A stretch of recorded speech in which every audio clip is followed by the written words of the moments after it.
Welcome to In the Light with me, Anna Isabel, and I have the wonderful Mariel Forde Clarke with me today, who's written a brilliant book called Where After. Welcome, Mariel. Thank you so much, Anna. It's such a pleasure to be here, and blessings from the Western Shores of Ireland. It's funny, Western Shores of Ireland, and I just got this image of King Arthur after he died, and they put him in the boat and going off on the lake to somewhere. And it's that kind of mystical association for me. The thought, it's always on the West, Yes. of the child, that I think of that energy. So whether it's Wales or Ireland, I can't get that association of mysticism out of my mind with it. Well, we are so steeped, Anna, in mystery and folklore and mysticism, and we have great folklore as well, dating back for hundreds and hundreds of years. And funny, when you were mentioning there King Arthur, because in one of his lifetimes he was Merlin.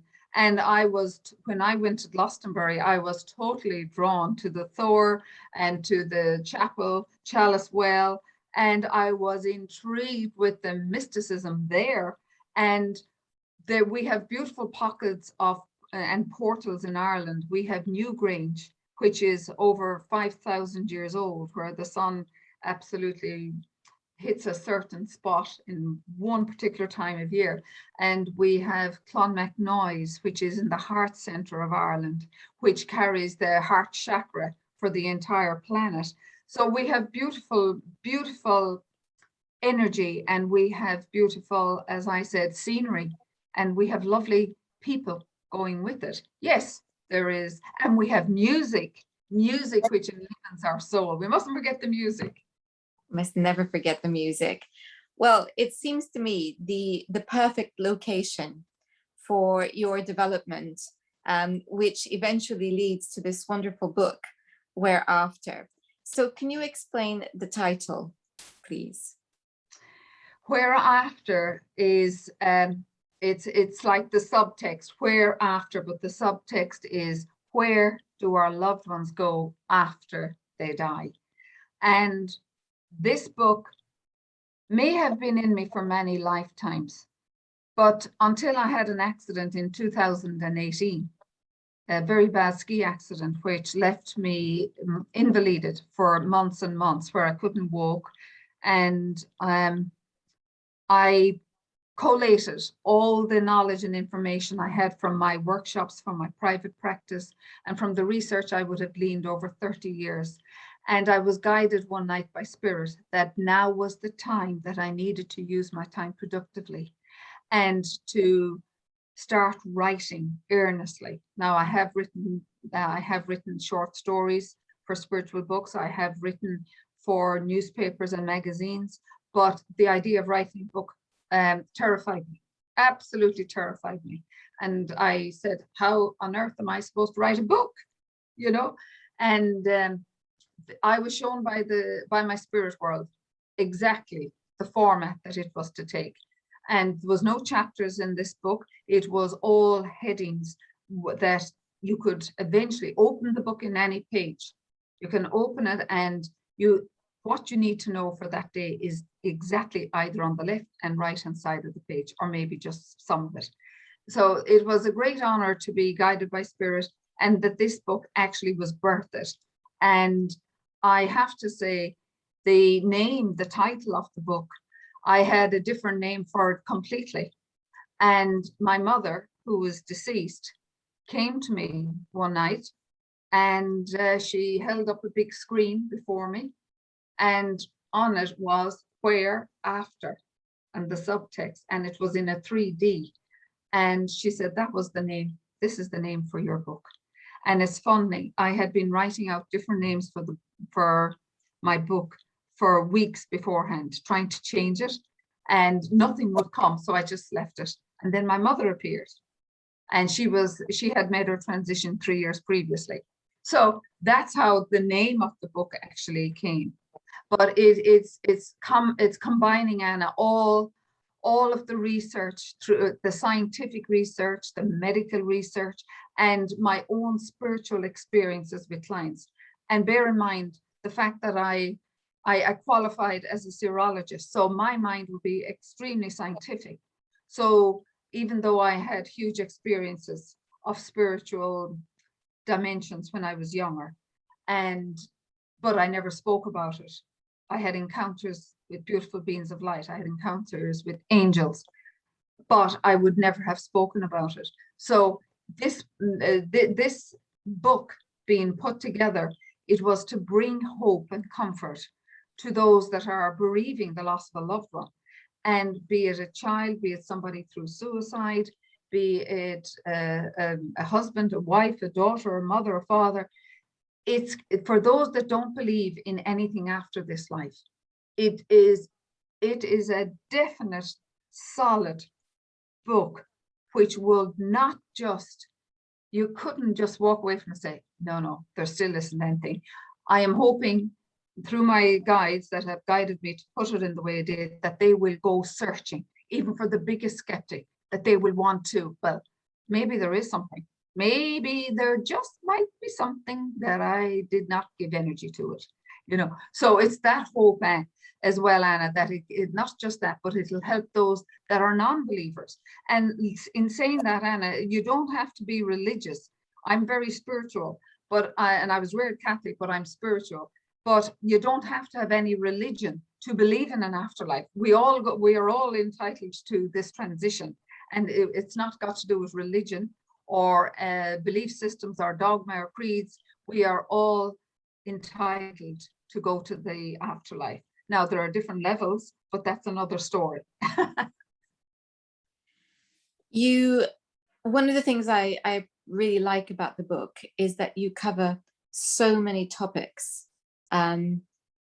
around this big topic, or shall we say, you've taken this big topic and you've got all the subsets that go with it in there. And I think that's actually, I haven't come across that very often, where it's all kind of in there, from reincarnation to near-death experiences to soul retrieval. It's all there, all the different things that are related to the soul. And I really liked that.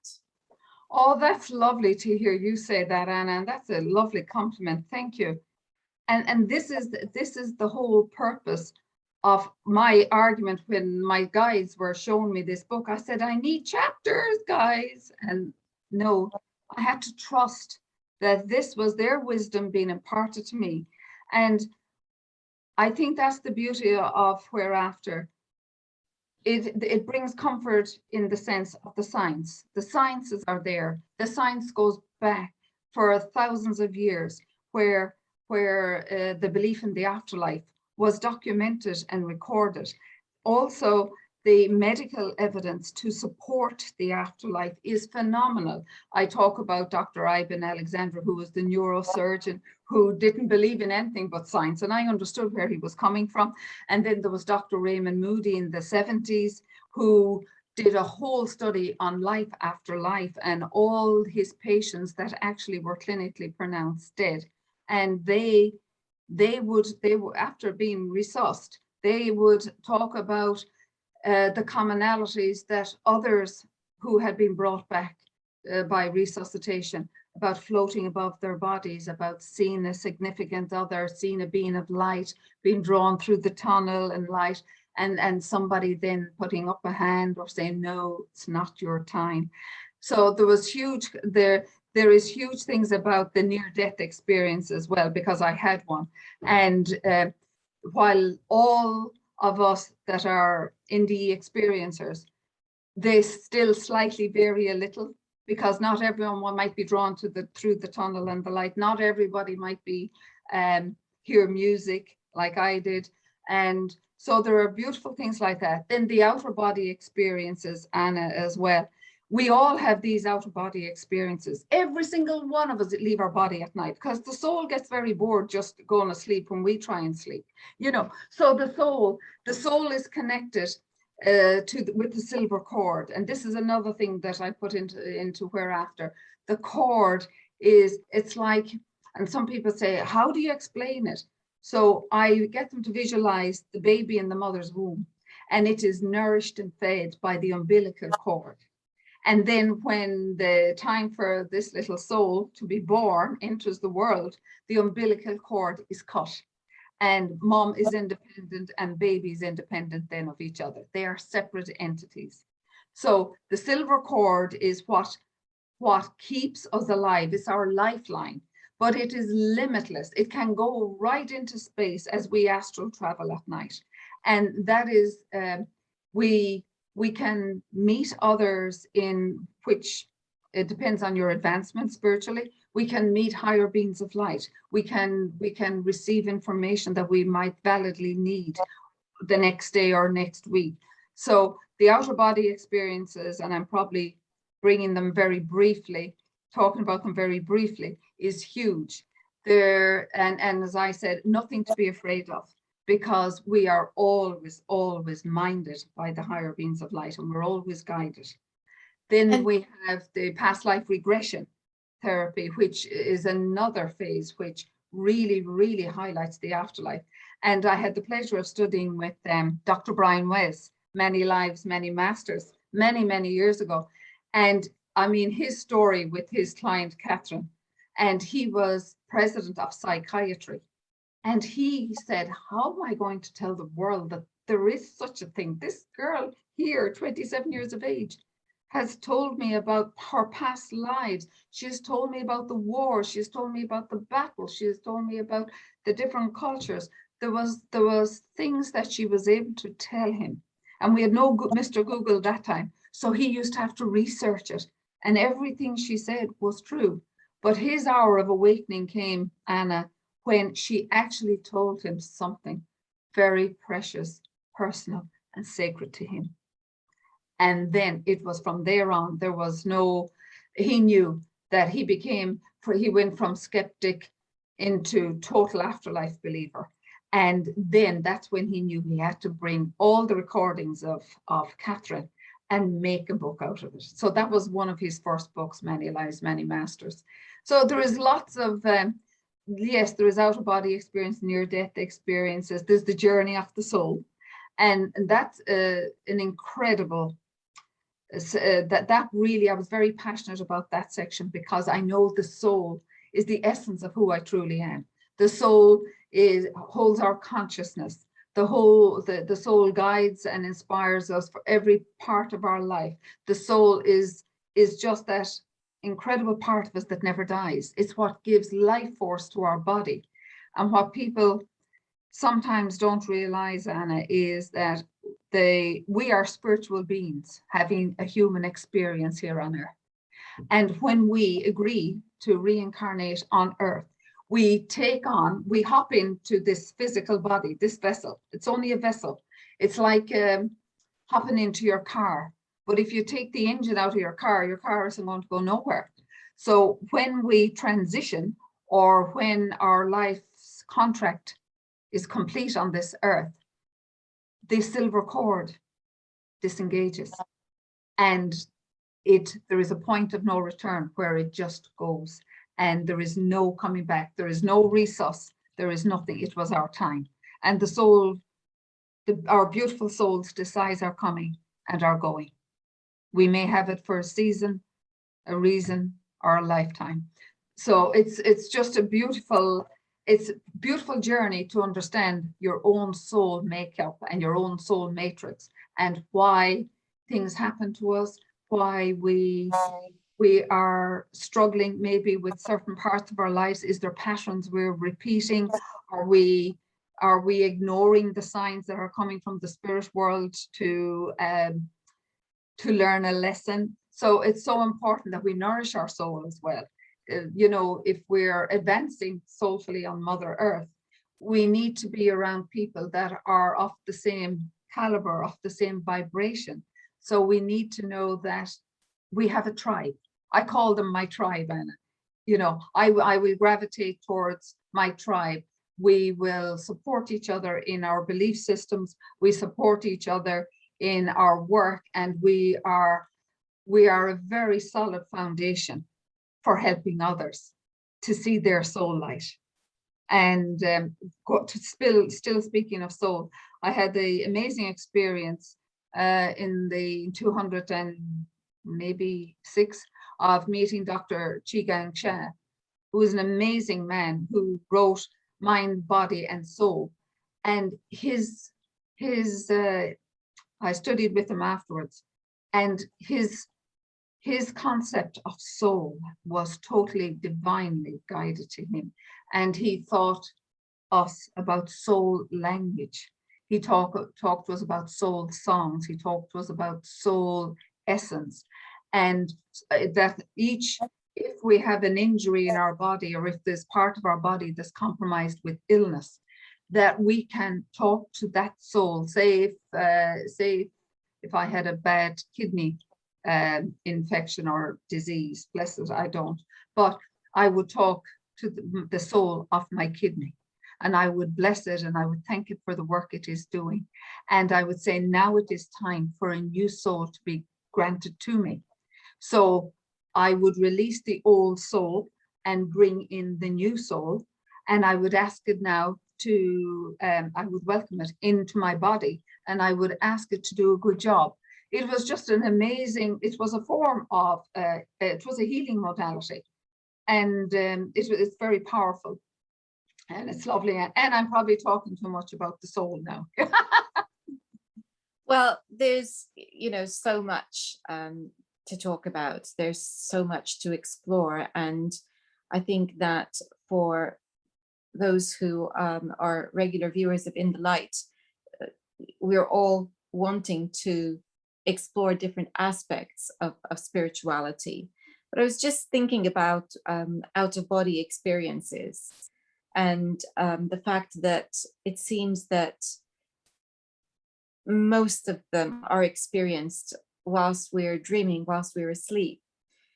And it put me in mind, I do have a couple of stories that show me that